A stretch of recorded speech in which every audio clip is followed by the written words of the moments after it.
The primal chaos, the blind idiot god, the demon sultan, Azathoth.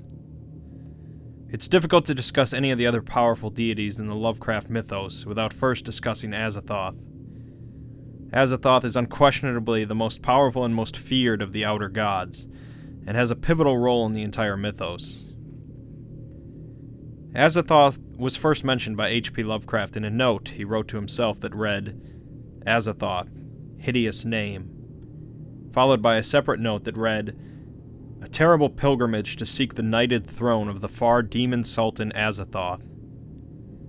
Lovecraft attempted to work this idea into a full novel, but all that remains is a 500-word fragment titled Azathoth. Lovecraft would go on to mention the outer god's name in the Dream Quest of Unknown Kadath, the Whisperer in Darkness, the Dreams in the Witch House, and the Haunter in the Dark. Though Lovecraft mentioned Azathoth's name multiple times throughout various stories, the god himself was never described in detail, nor met by any character. Other writers would continue this trend, speaking of Azathoth in only hushed tones and fragments of nightmares.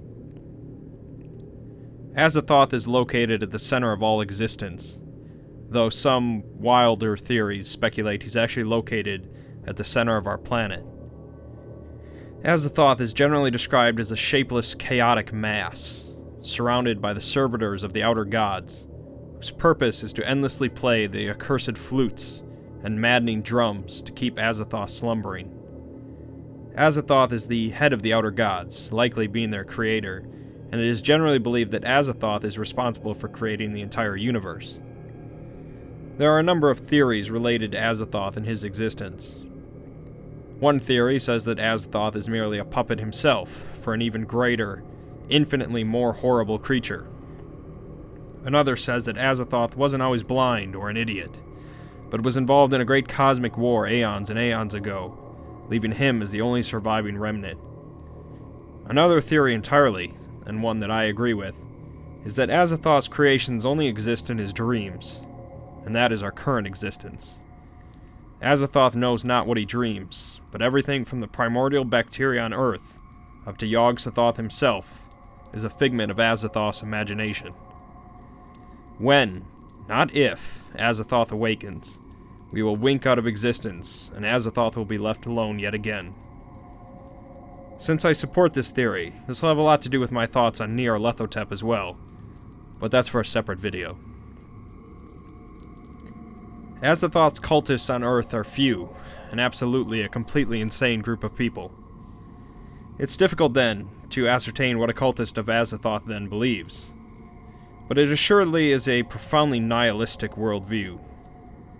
Generally, they wish to summon Azathoth, or a fragment of Azathoth, into the mortal world to bring destruction and madness. Azathoth shows no favoritism towards his cultists, as he is likely not even aware of their existence. But a cultist would either refuse to believe that, or not care anyways. It's unclear if any of his cultists have ever succeeded in conjuring forth part of Azathoth, although some claim that the Tunguska event was actually caused by Azathoth, and not by a meteor. It is often said that Azathoth is not the creature's true name, which not even the Necronomicon itself holds. Azathoth's true name commands respect and fear within most entities in the Mythos universe. Like I've said before, your canon can be whatever you wish when it comes to the Mythos, so think what you want about Azathoth. Azathoth is a very interesting part of the Mythos in my personal opinion, because he really represents what cosmic horror is all about. The completely apathetic existence of an alien creature that is completely outside our realm of understanding. There is no relating to Azathoth, no comprehension, and no sympathy. When Azathoth awakens, we don't.